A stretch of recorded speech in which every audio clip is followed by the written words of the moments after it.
let's get started then. Thank you, Peter, for that great introduction. As you said, my name is Malika Grayson, and I am also the founder of STEMinist Empowered LLC.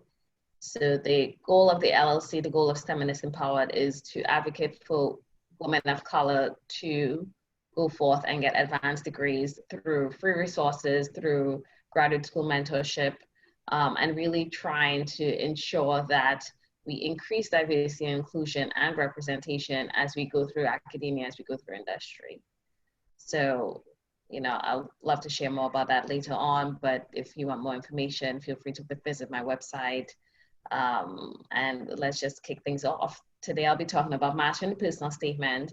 And I wanted to talk about this topic because it's really important, especially when you're applying for graduate school, even if you're applying for scholarships, if you're applying for fellowships, because they really look at not just the application side of things, right? Not just the things they can see in a resume. They look at you as the person, they look at your background, they look at your experience, they look to see how you think, and they try to pull that all together to see if you're a good fit. So today we're gonna have, as Peter mentioned, a bunch of breakout sessions, right, to keep this very interactive. And this is just meant to give you kind of a kickstart and give you ideas on how you could develop your personal statement. I'll say this up front and I'll say this after. Part of STEMinist Empowered is that I review personal statements for free through my blog, Black Girl's Guide to Grad School. So while you're going through this journey, never feel like you can't reach out to me, book a consultation, let's chat, and I will review your essay. We usually work through it, and then we kind of get you to the place where you feel comfortable enough to use that for your final personal statement. Next slide, please. So a little bit about me. Yes, so we can put the link in the chat. Okay, thanks. So a little bit about me. I was born in New York, so I was actually born in Brooklyn. I'm not sure how many people are from New York, but I was raised in Trinidad and Tobago. I left when I was really young, and after I left Trinidad, I went to Adelphi University where I pursued my bachelor's degree in physics. And during my time at Adelphi, I had the opportunity to do a summer undergraduate research experience at Georgia Tech in Atlanta. And that experience changed my life because that is where I realized I wanted to pursue my PhD. I wanted to not just see the theory of what I'd learned in physics, but actually see it be applied physics, and applied in, okay, Kanasi, I see, and applied in real world situations. So once I figured out I wanted to do my PhD, I applied to a bunch of programs because I was a physics background, so I hadn't even been really exposed to engineering in high school in Trinidad.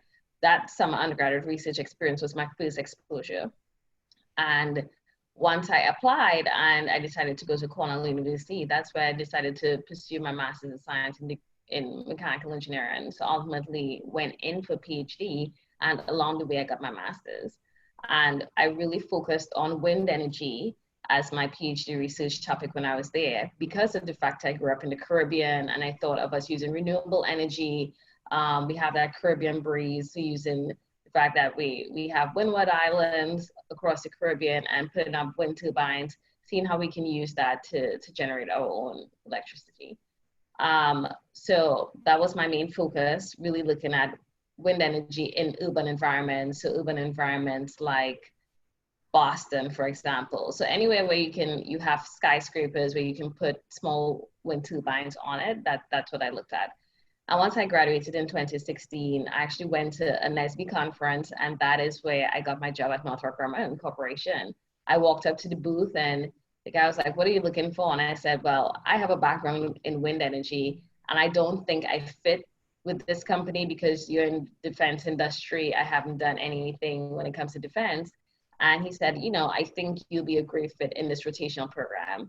And it was one of the best decisions I ever made, because that rotational program gave me the opportunity to see what other technology, not just the company had to offer, but the industry had to offer. So as mentioned in my bio, in my first year, I did modeling and simulation for undersea water systems. that was in Sunnyvale, California. And then I came to Virginia and I did strategy, I did technology development, I did more software development. And now I'm actually an applications portfolio manager. So what that means is I look at our applications in our portfolio to see how we can really use the applications to be more efficient. So if we feel as if an application has technical debt, maybe we don't need that application. So it's more of not just saving money, but making sure that we use applications that align with our mission. And I'm involved in a bunch of employee resource groups. So I'm the chair of our Northern Virginia chapter of African American Task Group. I'm involved in our Northrop Grumman Women's International Network, ERG. And I think that's one of the great things about once you go into industry, you still get a sense of those experiences that you did in college of being involved in student organizations. You can take that passion and bring it with you wherever you work. And it goes either way, whether industry or academia.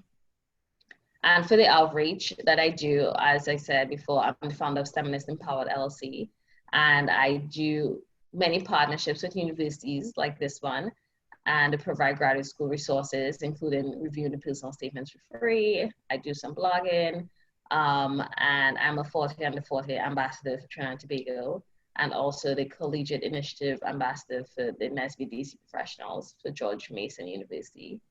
And I do mentoring, you know, I just enjoy really outreach and I enjoy what I do.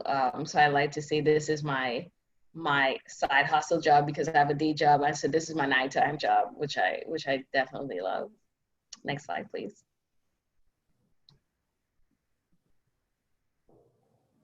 So why should we care about a personal statement? You know, I mentioned this a little earlier as we were talking about why we were doing this topic.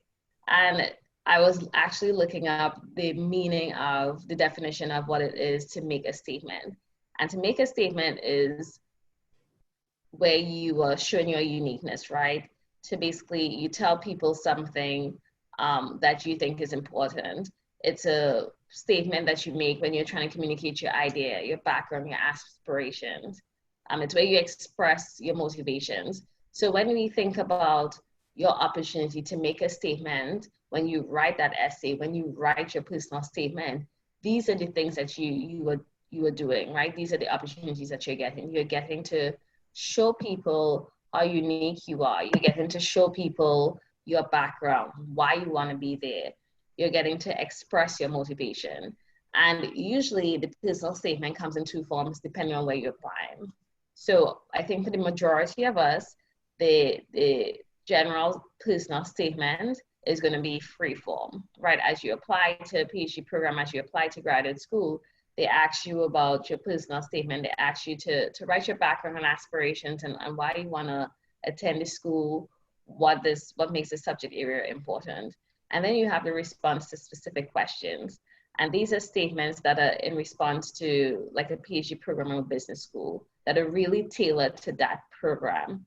And so it's a twist to the personal statement because while you do provide some of that background, that motivation, you also want to address that topic that they ask about completely. So I always tell people the first thing when I'm reading somebody's personal statement, I ask, show me the prompt, because I want to make sure as I'm reading through your personal statement, you are answering each one of their questions, each one of their suggestions.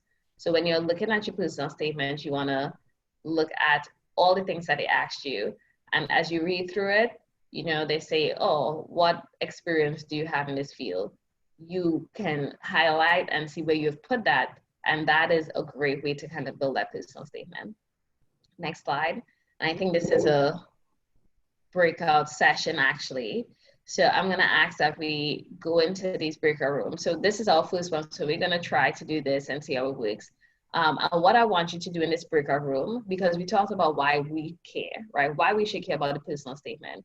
But now I want us to discuss with each other, why do schools care about the personal statement? Why is it important to universities? Why do they, you know, they stress so much on personal statement and it being a part of the application process. So as we go into these rooms, have that discussion, we'll do that for 10 minutes and then we'll come back and I'll ask people from each of the breakout rooms to talk a little bit about what they discussed, as well as drop some things in the chat. Great. Well, I was able to come to some of the breakout rooms, and I think you guys were having some great discussions, right? There were some great discussions, but what I want to do now, I want to take a few minutes and have each one of the breakout rooms, just talk about one thing that you listed as a group and why that thing is important. So let's start with breakout room number 1. And I think you all know what breakout rooms you're in. Oh, I did not know what breakout room I was in. Oh, you didn't? Oh, no. No, I didn't see a number. So I guess I saw the number on my side. So now, so next breakout session, I'm going to be like, okay, breakout room number 1. Okay. But well, feel free to drop in the chat. Oh, you guys are unmuting yourselves, which is great. So I love the fact that we're interacting. Talk a little bit about what you guys discussed. And what was one thing that, you discussed in the breakout room in terms of why it's so important that schools care, and why do they care, and what are some other things you listed? So one of the reasons why I feel like universities and institutions care is because, and I said it in the group, if you have a 3.6 and a 518 MCAT and someone else has a 3.6 and a 518 MCAT, but you want to be a doctor because you want to help change the world, save the day, very Superman, blah, blah, blah, and the other person only wants to do it because they heard that cardiac surgeons make an obscene amount of money, you're probably going to get chosen to be in the program because those personal statements show more about you, and it can be a tiebreaker. In the group, we had established that we personally like prompted personal statements because it allows us to follow a certain set of instructions and create a viable response, as opposed to quote unquote showing who we really are, when, let's be real, institutions don't really want to see who we really are. They want to see who we feel like we can be. That's a great point. And that is very true, right? Where they don't want people who are cut from the same cloth.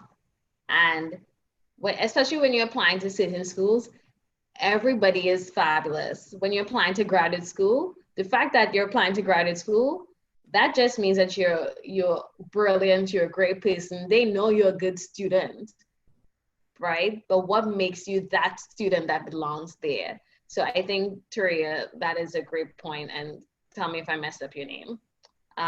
Anybody? Okay, great. Anybody else would like to share?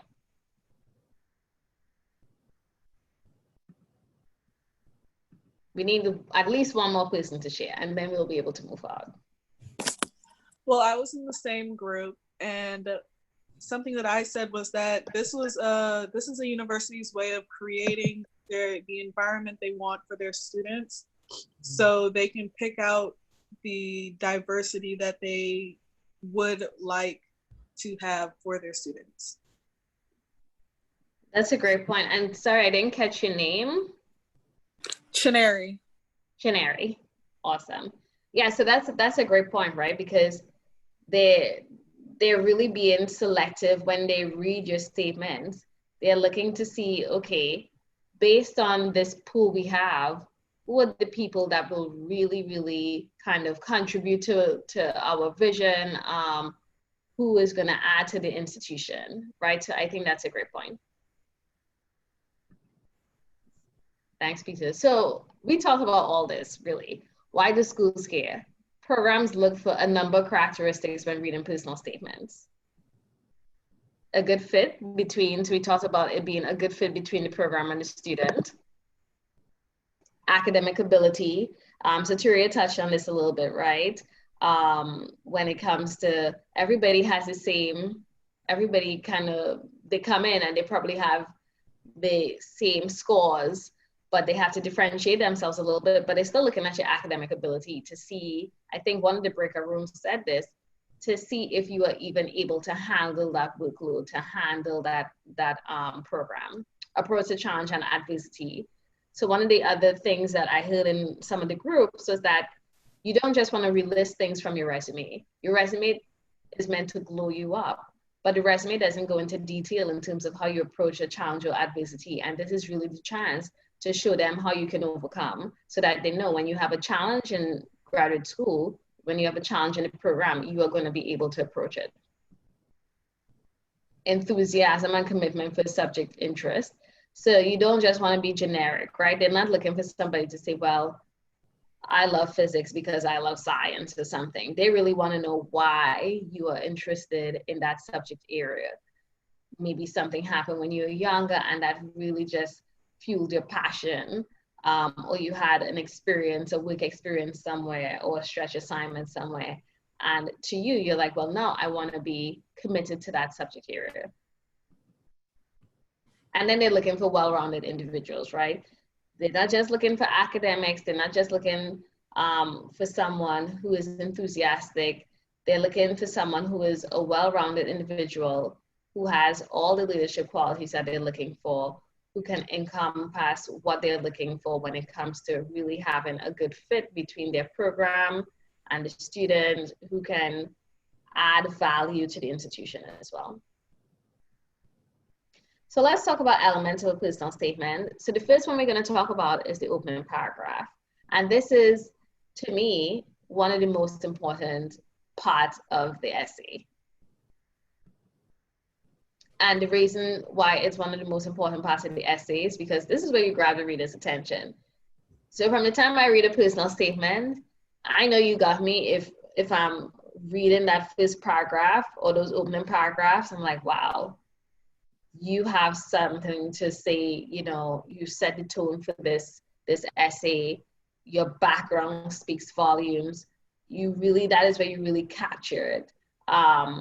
Or if it's boring, so if we do one more click, yeah, so if it's boring, then you're gonna lose the attention, right? And so you really wanna try to hit the mark when it comes to your opening paragraph. And this is usually, as I said, this is usually where you tell your story. So this is where you begin your unique story. You begin about describing where your path has been and what led you to your interest. And you bring them all like on that journey. And then the following paragraphs, that's when you talk about, well, my background, it led me to this interest, and these are the things I've done, right, since then. But this is where you really talk about maybe you grew up. So for example, for my personal statement, I remember starting off with this I think it was a quote, and it was the fact that when I was growing up in Trinidad, I didn't know what engineering was, but I knew I enjoyed fixing things. I remember talking about changing my first tire when I was 15, and I was so fascinated by having to do that by myself because it was just me and my mother, and wanting to be able to change the place that I grew up and bring something different to an island, and using my background of knowing that I want to use my hands for good, bringing that to technology. So it was a little bit of those elements, about a little bit of my background in when it came to growing up in Trinidad and Tobago, but also my interest, and the one or two things that led me to wanting to become an engineer. So that was my opening paragraph as well. This is also a place where a lot of students get stuck because they feel they undervalue their story. So I want you to also realize that like this shouldn't be just something that you do by yourself, but whether you're talking to your peers or your mentors or your coaches, that you might be able to share your story and they may be able to take notes, and then you'll realize actually it was inside of you the whole time. You just needed some help facilitating it to get out of you.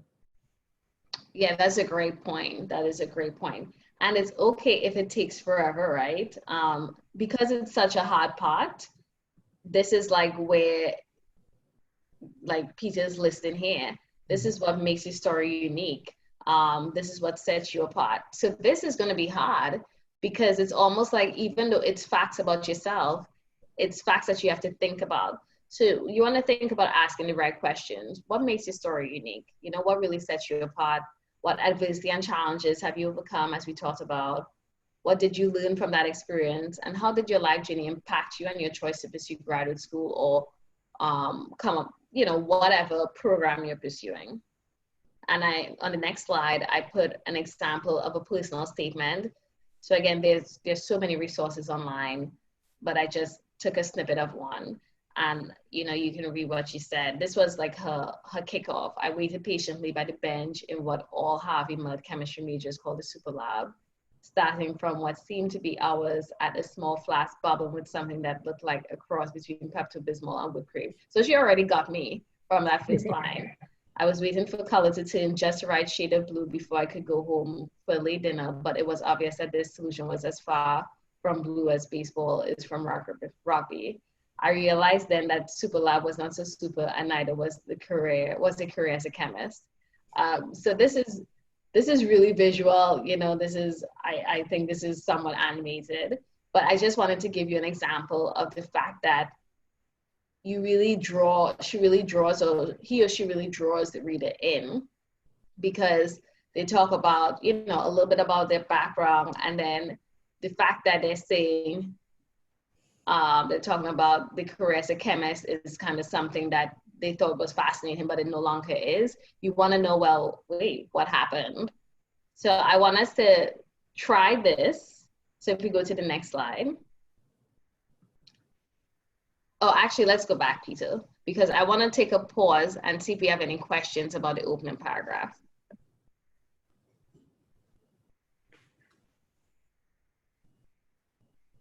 Okay, so when it comes to the opening paragraph, I'll say one thing, and I think Peter put it perfectly. The reason we aren't going to do a breakout session on the opening paragraph is because this is something I really want you guys to take your time on.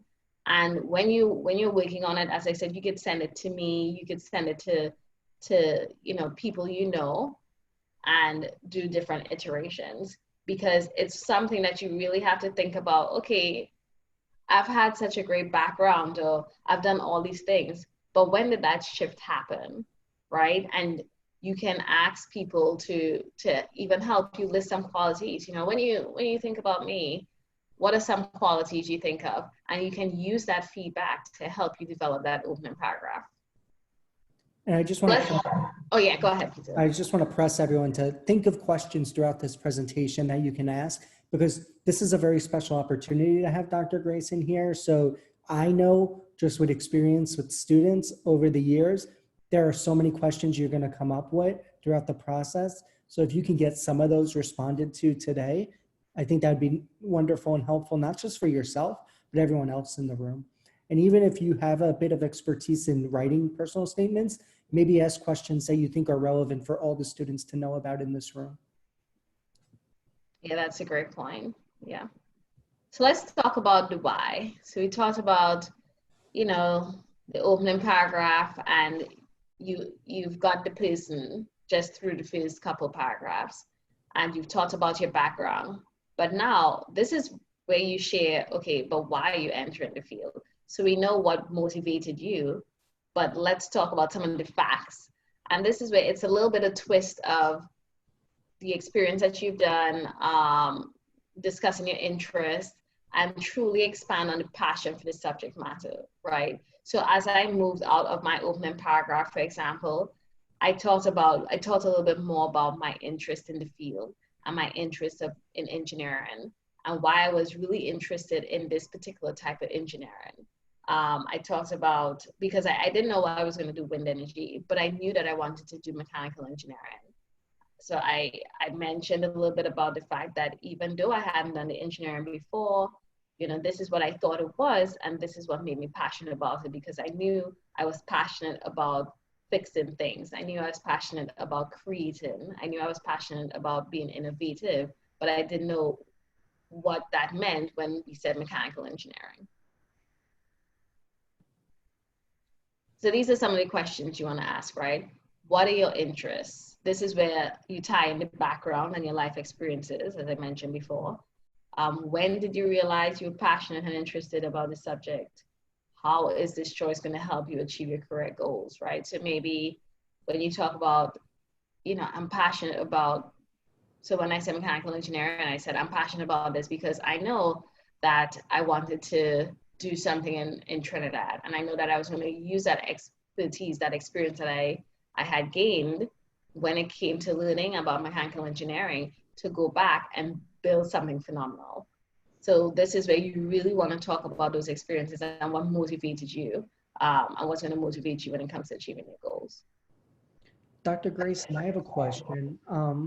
Oftentimes when we talk about our life experiences, we want to show off the uniqueness of our lives, but we also don't want to re-traumatize ourselves. What is your advice for like the balance between providing enough insight into who we are, but also not having to fully go through all that emotional labor that it may take? Yeah, that's a great question, because I've actually read some statements where what makes the statement unique is the fact that the person had to talk about some of their childhood trauma, right, in their background. But then we had to find a balance where we weren't talking about it too much, where it became a dark cloud, right? So it became such a big part of the essay.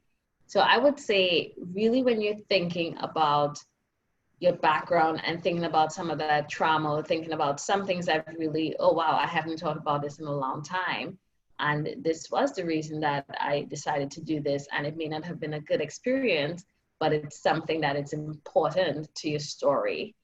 So when you think about that balance, you want to think about not mentioning too many details.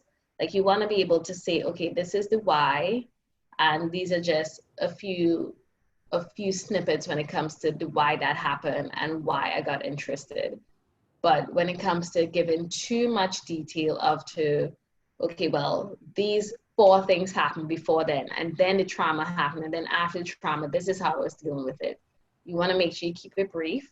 And as you reflect, make notes. So I want to encourage you guys, and I want to challenge you as you reflect. Let's say you're going through those traumas. Don't immediately write the opening paragraph. Reflect, make notes, right? Make some pointers on, this is what happened, this is how I felt, and this is how it motivated me to get to where I am. So start from the trauma, work your way down. And that way it almost gives you a separation. So you're looking at it more in a clinical sense. And then you take a moment, you kind of pull it all together, and then you transfer that to what your opening paragraph would be. So that way it's not emotionally taxing, and you're not doing it all in one. Thank you. So this is another example. This is from the same person, right? So I'm just gonna let you guys browse through this a moment, but she talks about being introduced to the field. She talks about the background, right? So you see that first line, that's where she is meshing and bringing together her background into her why, and because that's where they meet. And she talks about the research that she did and why it's important. So I kind of took some snippets. So I think it probably, because I copy and pasted, so some of the words probably fell out, but I did put a link here for you to see. And where she talks about the IP law and what it would expose her to, and why she was interested in it, and what it meant for her to pursue IP law, because it wouldn't confine her, right? So she talks about not just what was going to be encouraging about it and why she wanted it, but what limitations she had from the previous chemistry law that she was looking at. And I think we have a question in the chat. So that's a great question, Suzanne. One thing I would say is, what you want to do is also be mindful of your word limit, right? Because you want to make sure you balance it out. So let's say you don't have a word limit, but in general, you want to keep it to no more than 2 pages. You want to make sure that you don't put more life challenges than you put over, the overcoming story. So let's say you have a life challenge and you talk about that adversity, and you say, this is how I overcome that challenge. Then you want to list another challenge. You want to make sure it's a different challenge, right? Sure, it shows a different side of you. It shows a different leadership characteristic. It shows that you took on another challenge in a different way. You want to make sure that it reflects that you are diverse. It reflects that in your uniqueness, you're able to kind of deal with different types of challenges. So I will say that when it comes to keep building on the same story or challenge, instead of using the same challenge and kind of restating it in a different way, because then it will just sound like a repeat, right? Because what you don't want is the reader to look at this and say, oh, well, this sounds similar to that challenge I should just mention. And it's kind of the same approach. So they're not really sure why you're mentioning it. So if you're building on it, you want to make sure that it's really building and it's not a restatement. So just keep that in mind. Or maybe you bring it together as one big challenge, and then you talk about the challenge in an overall sense, and you have the different steps when it comes to the challenge, and we could talk about, how you build that out. And that way, for each one of those challenging steps, you have the corresponding response that you did. Cool. When you talk about your background, is it important to relate it to your goal? It is, right? Because when you talk about your background, you basically state in your background, which is going to lead you to, this is why I want to do this. But you don't want to overstate your goal that early on. But you do want to talk about the fact that this is my background, this is what I've been through. And because of the things I've been through, this is what I want to do. And in a sense, when you state, this is what you want to do, or this is what has led me here, that is stating your goal in a different way, right? Because we're going to talk about career goals later on in the conclusion. So you want to make sure you remind them later on, but you don't give them the entire goal story in the opening paragraph or in the background as you're stating it. But in this example here, for example, she talks about IP law. So we get a sense of what her goal is, but she's not saying, well, my goal is to do IP law so I could do X, Y, Z. We know that she wants to do IP law for certain reasons, but we haven't heard about her career goal or his career goal yet. So what I want to do is, in our breakout session, I want us to go into the breakout rooms and write responses to the whys we mentioned, right? And these are just some whys. As we go through the resources later on your own time, there are going to be more things that you ask yourself, and maybe come up with some other whys. Peter, if you have more whys to share as you go through your breakout rooms, feel free to drop those gems as well. But really just talk about it. And I know everybody's whys, it's going to be different. So maybe spend a few minutes stating your own whys, and if you feel comfortable sharing with each other, let's do that. I think we're all back now and moving through the rooms. We had some great discussions, and really talking about the fact that the background and the why it bleeds into each other. They really complement each other. And I'm actually gonna ask someone from breakout room 6 to share, because that's the number I remember. So if you can share, please, about kind of your why and your interest, and what made you want to pursue the career that you want to pursue. I think it was 6.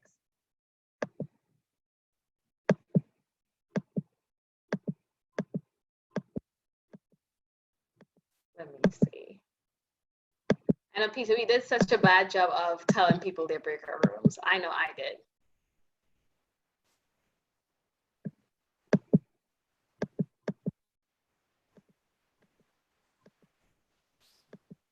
Okay, I'm gonna have to start calling names randomly. I can go. I am from breakout room 6. Okay. Oh yeah, there she is.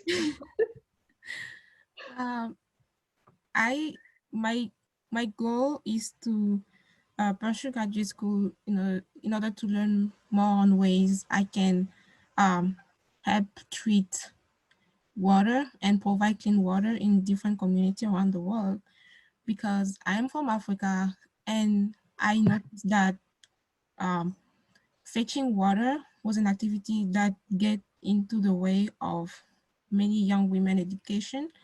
And so by providing clean water, I hope to give them more opportunities to explore their full potential in academia. Thank you for sharing, Oriel. Yes. So I'm gonna try to analyze that, right? Just generally. So Oriel talks about growing up in Africa, and where she grew up, there wasn't clean water, right? So this is where she can bring some of that in her background and talk about the fact, growing up in this place, we didn't have clean water. These are the effects that it had on me and the people around me, and expand on that as a background. And then the bridges, this is why I am interested in pursuing XYZ, because of that experience. I want to be able to bring this technology, bring clean water to the place I grew up, or bring clean water because it's important for those who, not just those who I grew up with, but the people after, to have that clean water. And you go into that interest, you go into, I want to also do this technology because I would like to be, I think you had said, you had mentioned in the breakout room what your career goal was. Yeah, environmental engineering. Environmental engineering, right? So her environmental engineering interest now bridges with the background, and she's able to tie those two together. So thank you for sharing. All right, does anybody else want to share before we move on? Peter, you're on mute. Sometimes they need a few seconds before they'll participate. So let's just wait a little bit. I can share my reason. So for me, I said, so I'm interested in doing electrical engineering for graduate school, more focusing on renewable energy, so solar panel. And the reason why I want to do that is because growing up in Nigeria, there was like less access to energy. And I remember coming to the US like when I was 11, and the first thing that I noticed stepping out of the plane was like there was light every day, 24 hours. And to me, it was like a new experience. And I was thinking to myself, why can't this also be happening in like Nigeria, where I originally was from, which is what got me interested in renewable energy in general, and kind of using the same thing back home in Nigeria. Juan, thank you for that. Also, can we get more people to participate also that maybe like are not totally like, because like I feel like some of us will get stuck in the trap where it's like, well, I wasn't born, outside of the country, or I didn't have this going on. Are there more stories out there that we can, kind of capture so that we can see how people are formulating their whys or the responses to their whys? Yeah, that's a good point. Thank you, Peter. And as you guys think about what you want to share next, I'm going to take Juan's story because he mentioned something that was really great. So I'm going to do another example like I did for Oriel. He grew up in Nigeria. They didn't have electricity. So something like that, that's your background, right? Growing up in Nigeria at age 11, not having electricity, this was the impact it had. This was kind of the challenge. This is how you overcome it.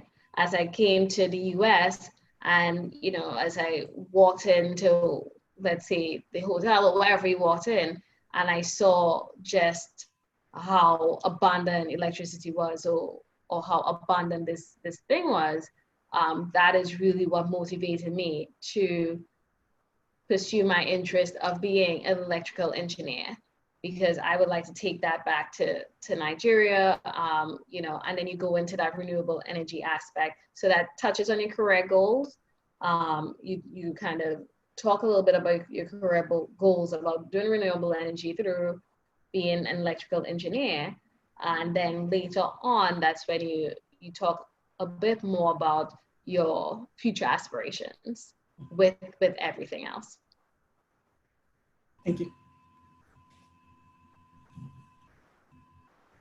Other examples?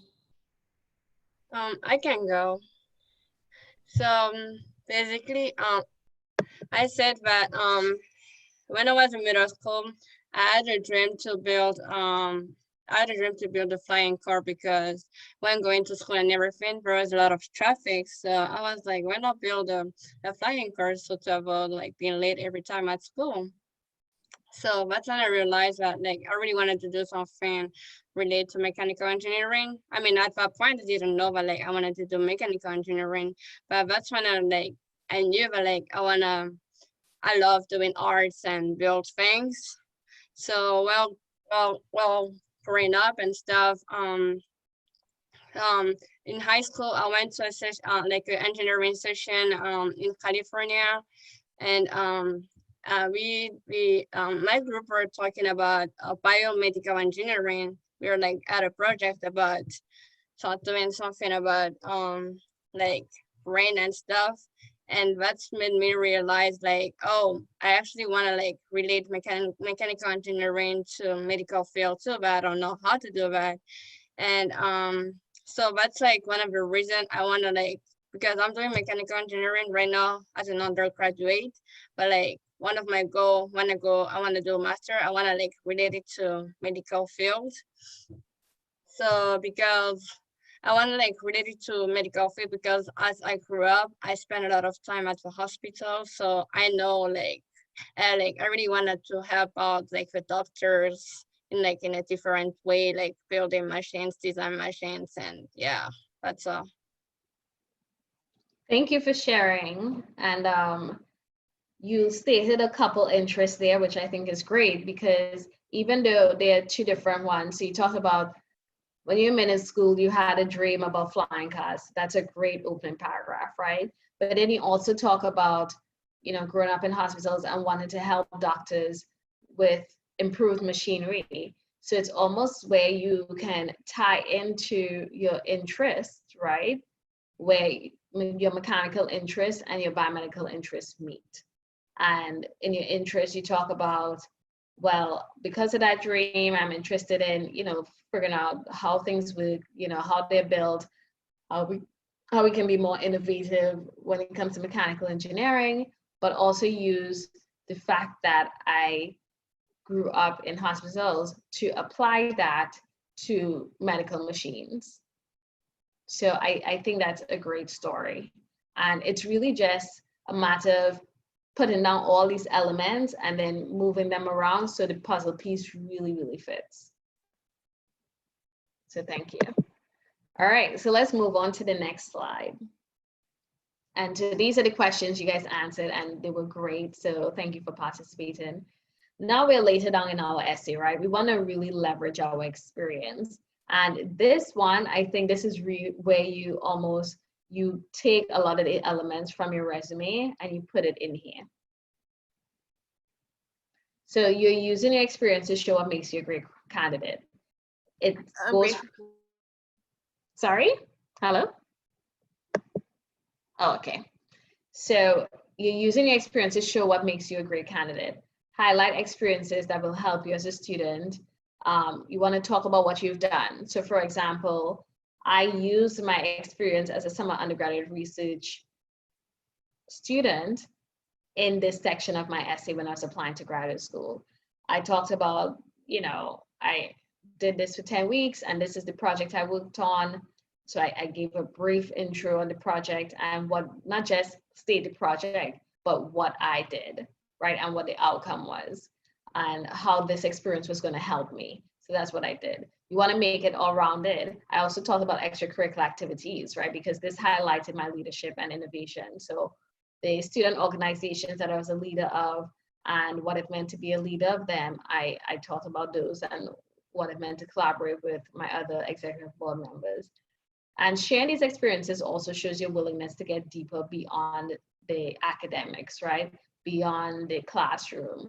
They want to see that you aren't just adding academically, but really adding when it comes to being a wholesome person, a well-rounded person to the program.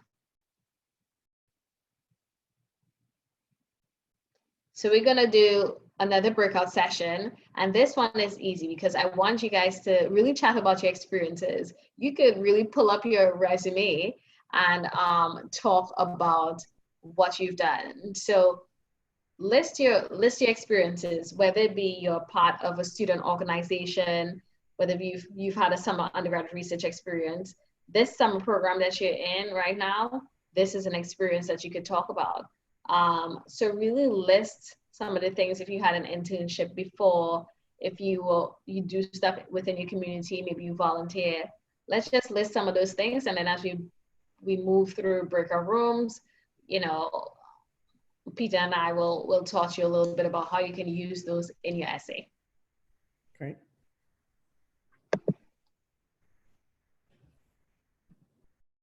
So this was a great breakout. You know, it was great moving through. I think I got to all of the rooms, moving through the rooms and hearing your experiences. So if we go to the next slide, actually, I know as I went through the rooms, I highlighted some of the questions, so the 2 questions that I had bolded, just to make sure that we stayed a conversation. Because as we spend more time, some of us are first years, so this is our first summer experience, and then some of us will be older, right, or more experienced. So as you go through each year, you want to really think about the experience that has enforced your interest in the subject, right? Whether it be the special class, this one particular research experience, or this one research project. Because by the time you're applying to graduate school, by the time that you're writing a personal statement, you're going to have a list of experiences, from extracurricular activities to summer research experiences to maybe an internship. And when you think about those specific experiences, you know, you really want to think about the experiences that have helped shape your specific career goals, because that's what they're going to look at. They're going to look at the tie back, and they're going to look at what experiences has made you best suited for the program. And really think about the skills that you acquire going through, because as you think about that, those skills is going to make it easy for you to list, right? List that when it comes to really heightening your experience. Yeah, and you know, something that came up in some of our groups is that like skills will come along the way, even if you don't reach the initial goal you were hoping to get to. Whether it was a successful experiment or a publication, you're still accumulating these different skills along the way that you can then express in these different documents. Exactly, that's a great point, right? So you had a research experience and you think about your role, and you may feel as if your role wasn't super significant because you were a student, a research student on it. But really, it's not just about the end goal, it's about the skills you acquired. So for me, for example, with my summer undergrad research experience, I worked on, you know, this project with a PhD student, 2 PhD students. And what was most important for me coming out of that experience was the fact that I was finally able to learn MATLAB and software development and understand this different type of technology. So that was the skill that I got. Does the duration time 1 year compared to 3 months of the experience matter? No, it doesn't matter, right? The experience is what matters. So because especially when it comes to an internship, that is for example, an internship, that's a really important experience. But most of the time it's a summer internship, so it's only for a few weeks. But that is where you really acquire some skills and you really get different experiences, working with a team, being collaborative. So don't think so much about the duration, but think about the experience. Knowing Susan, I will just add, because I know she's interested in the MD PhD, that they do have interest in some sustained research experiences as well. But like we said, you know, it's really about what you're getting from that experience. Yeah. And if you have you know, in a program like that, then you may want to think about how you tailor your experiences in general, right? So you know that the program you're interested in, maybe they're interested in people who are there for a year or more. Then when you go into looking for those experiences, think about the experiences where you know, okay, this is something I could do for a year or 2 years, right? So, and we can talk more about that.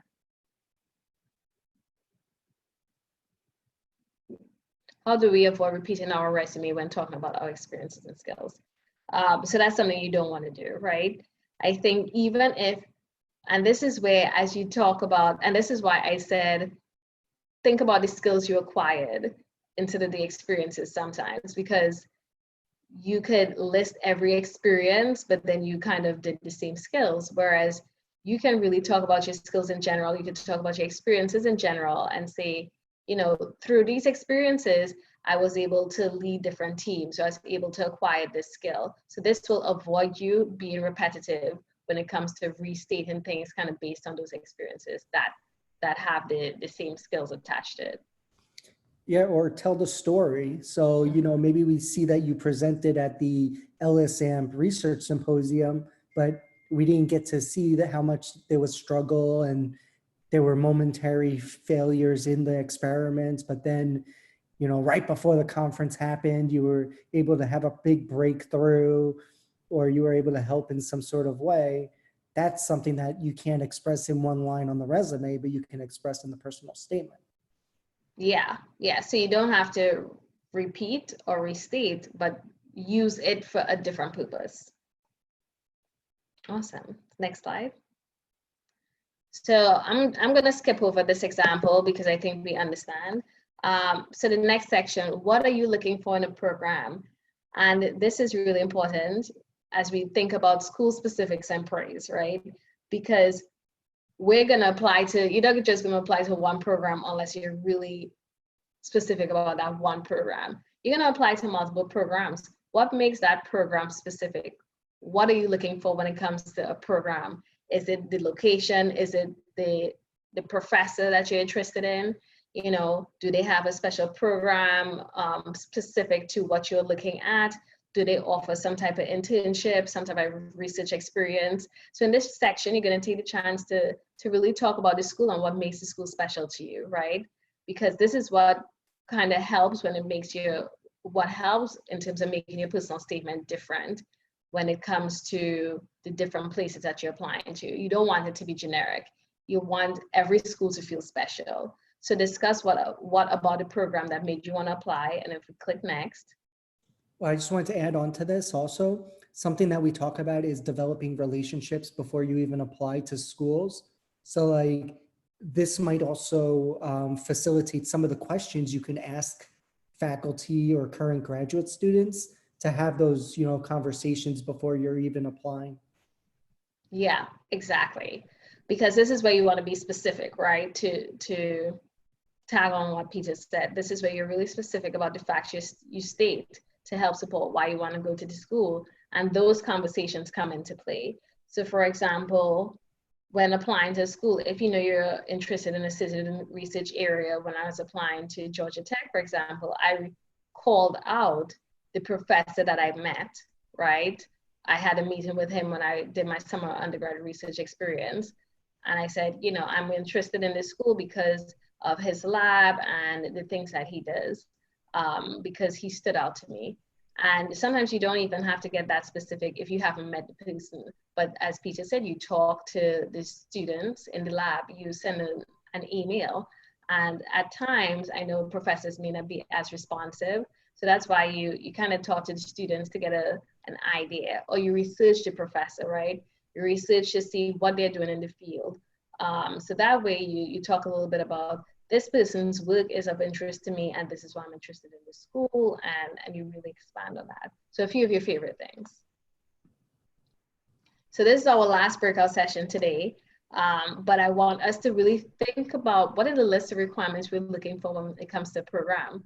For example, as I said, is it that it's in California, which, you know, oh, it's nice and warm, so I won't have any snow? Is it because they have a specific lab? You know, their program is really specific to what you're doing.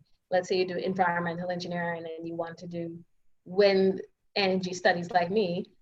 They have a wind tunnel, right? So they're really known for that. So let's think about some of the requirements. And then what I don't talk about here, because this is more when it comes to choosing graduate schools, this is also a list that you could use when it comes to prioritizing, right? And that is also going to help you prioritize the schools that you want to apply to. So that was a good one. And I think one of the common themes that I heard was a lot of people are looking for a school that has a great support system.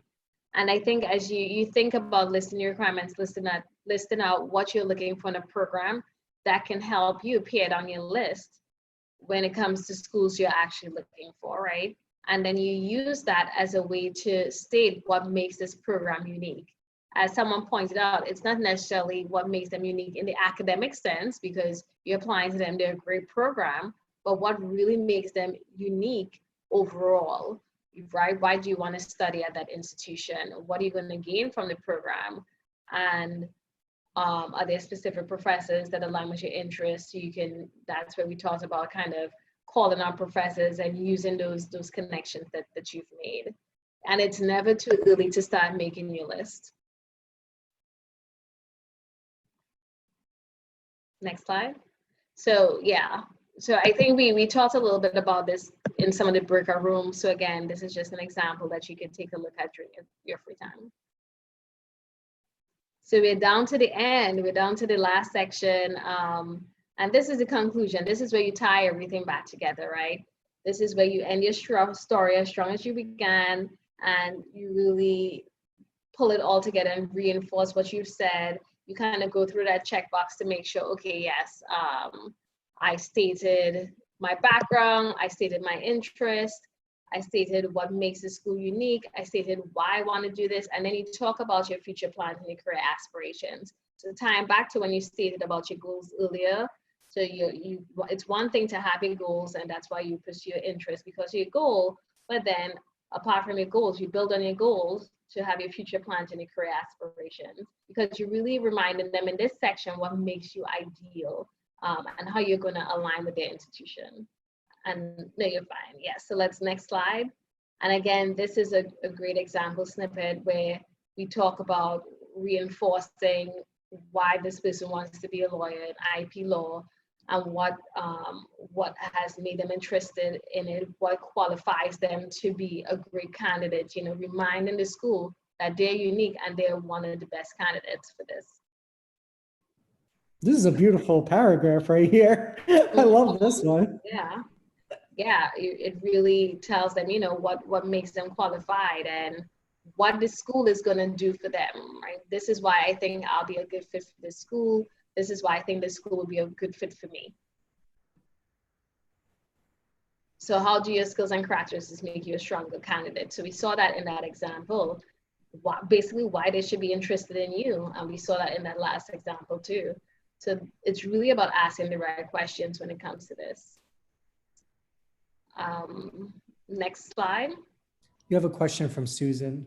Okay, let's see. So what I'll do, let me finish up these slides since we have 2 more, and then we'll leave it on the last slide with the contact information and then continue asking questions. So the takeaway is that throughout the process, be yourself, right? You know, it's a taxing process, but once you do it, you're really gonna see the strengths in what you write, your strengths. You wanna answer the questions being asked. You know, you wanna be direct, you wanna be creative, like we've seen in some of the examples. Concentrate on your strengths. So even though you talk about challenges, you don't want to get buckled down, as we mentioned before, about being overwhelmed and emotionally taxed, and really stating your background and having that overcome you. You want to concentrate on your strengths and what you have done. Be sincere, humble, honest, and diligent, because you want to make sure you pay attention to what you're writing. Next slide. And, you know, just keep calm and take your time. It's not a one-step process. It's going to be an iterative process. Remind me of that. So feel free to add me on social media, email me, follow me, reach out to me so that we can connect more. So I'm going to go to questions now. So how long does the personal statement, how long does it have to be? It depends on the school. Some schools do have a maximum. And you also want to keep in mind, you don't want to be too long, because remember, you're not the only person applying. And it's better to be of good quality than of quantity. So keep that in mind. But usually you kind of look at the guidance for the schools, and looking at the guidance will help. If not, usually the common guidance is about 2 to 3 pages. Do schools actually read all the personal statements they receive, or do they just skim through it? This is a great question for Peter. If you know, kind of based on your experience, and you might be on mute.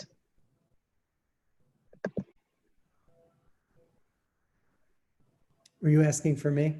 Yeah, I was saying based on Suzanne's question, since you're in Yeah. academia, do you have an idea of this? I'm not on any of those decision-making groups, but I would hope that they do. They may have some minimum requirements that they're looking for first. So then they'll get you into a smaller number. So let's say they get, 75 applicants and they want to get it down to a cohort of 12, and then they review the best 35 that they see, so I think it would come down to that.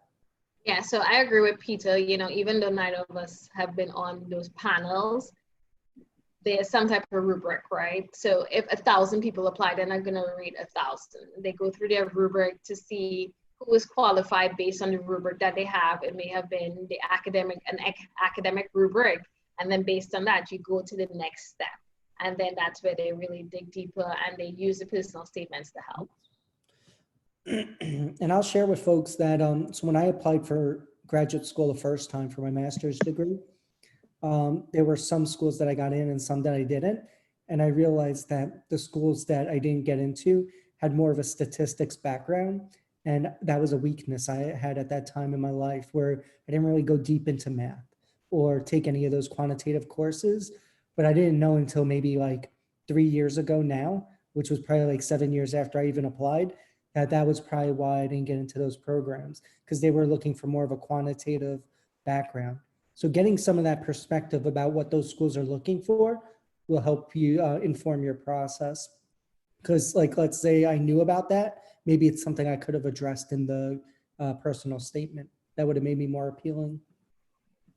Yeah, that's a great point, right? Just kind of knowing the schools and knowing the history of the schools and knowing the information about the program so that you align your personal statement to that. So we've talked about that. So that's a great point. Yes, you can have access to this presentation. So I have some notes in the notes section. So I'll delete it, clean it up, and send you a PDF. And Peter could send that out.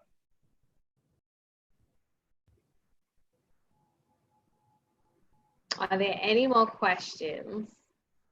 So we are at 1:05. So I do want to just take a moment to thank you. This has been wonderful. We definitely want you coming back every semester to come and do these presentations, because it's really insightful, really informative. And I think everyone here really appreciated your time and energy. And we just really appreciate what you're doing for the community. The work you're having out there. It's just truly admirable and inspirational. And I think, something to add is also, how can we volunteer in the future to help you out? Oh, that's a great question. Thank you. I really had a great time being here. So I appreciate it and look forward to working with you guys some more. What you can do to help, continue to volunteer in STEM, right? Continue to volunteer in people who are younger than you, high school students, middle school students, elementary students, so that we can have more brilliant minds like yours come